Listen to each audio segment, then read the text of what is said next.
Bonjour à tous. Aujourd'hui, je vais vous présenter mon application interactive de simulation Micromons dans un labyrinthe. Cette application est réalisée avec Python et Streamlit et elle permet de générer un labyrinthe, calculer le chemin optimal et voir la Micromons se déplacer en animation.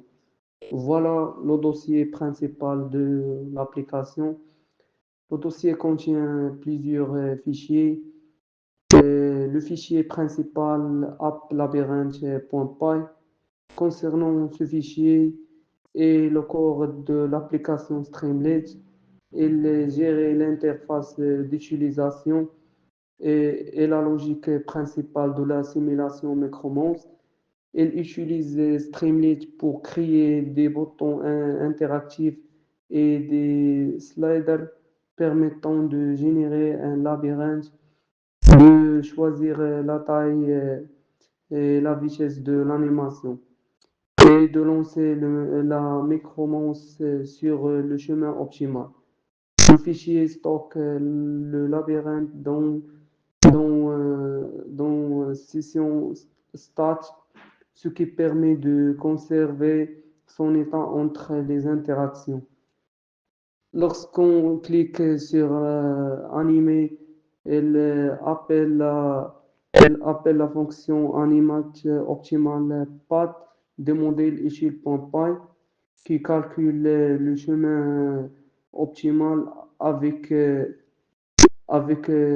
l'algorithme et anime la micromance aller en mettant à jour l'affichage case par case en temps réel.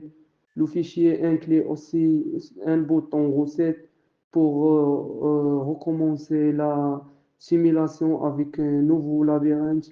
En résumé, app labyrinthe.py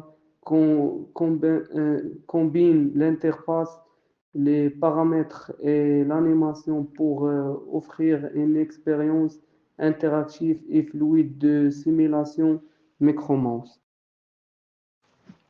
Maintenant, je vais lancer l'application. L'interface de l'application Micromance Labyrinthe est conçue pour être simple et interactive. Elle se compose d'une barre latérale et d'un panneau principal dans la barre latérale. L'utilisateur peut ajuster deux paramètres essentiels, la taille de labyrinthe pour choisir combien de cases il contient et la vitesse de l'animation qui contrôle la rapidité du déplacement de la micromance. Le panneau principal comporte trois boutons: générer le labyrinthe, qui crée un nouveau labyrinthe aléatoire avec mur et couloir. Animer qui lance la micromance sur le chemin optimal calculé par l'algorithme. Et recette qui réinitialiser le labyrinthe pour recommencer. Le labyrinthe est affiché graphiquement avec les murs en noir, les couloirs en blanc, le départ en vert, l'arrêt en rouge, le chemin aller en vert et le chemin retour en bleu, ce qui permet à l'utilisateur de suivre facilement le parcours de la micromance.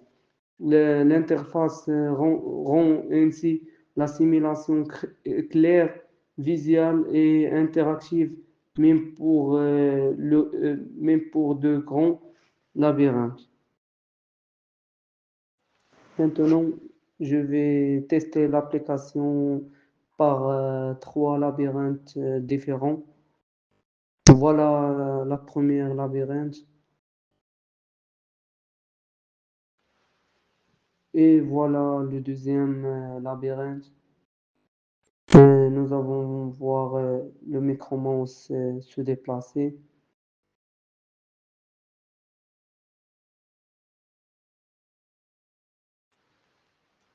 Et voilà la troisième.